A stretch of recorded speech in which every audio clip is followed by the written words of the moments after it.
Au cours de ce 32e sommet de l'Union africaine, le président Faustin-Archange Touadéra a salué tous les efforts entrepris par ses pairs chefs d'État dans la résolution de la crise en République centrafricaine sous le signe de la solidarité africaine. Il a rassuré qu'il a déjà pris des dispositions pour la création d'une commission inclusive chargée d'examiner tous les aspects liés à la crise, de qualifier et de proposer toute action susceptible d'être prise en matière de justice. Il propose ainsi la mise en œuvre d'une justice qui réconcilie et que soutiendra la commission Vérité, Justice, Réparation et Réconciliation dont la mise en place interviendra avant la fin de ce semestre. Sur le plan politique, il a dit que la priorité sera celle de poser les bases solides d'une gouvernance encore plus inclusive à tous les niveaux. Pour le chef de l'État, encore, la sécurité reste le nœud de la réussite de cet accord. C'est pourquoi il a insisté sur l'effectivité du programme national de DDRR dont les organes de gestion et de mise en œuvre doivent être revisités. Toujours dans ses propos, il a également promis de se rendre bientôt à l'intérieur du pays pour poursuivre avec ses compatriotes et travailler avec eux à l'accélération des projets concrets de développement socio-économique. Il faut dire qu'au cours de ce 32e sommet de l'Union africaine, le président Touadéra n'a pas manqué de donner son avis sur les grands dossiers traités pendant les travaux.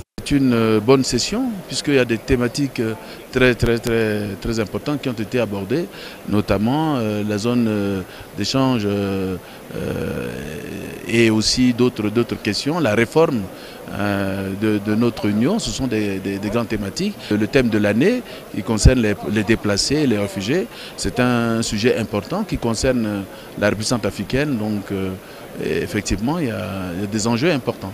Sur ce point précis, signalons que la République centrafricaine vient d'avoir un accord de paix et de réconciliation entre le gouvernement et les groupes armés après 6 longues années de guerre civile qui a provoqué le déplacement massif de ces populations tant à l'intérieur que dans les pays voisins.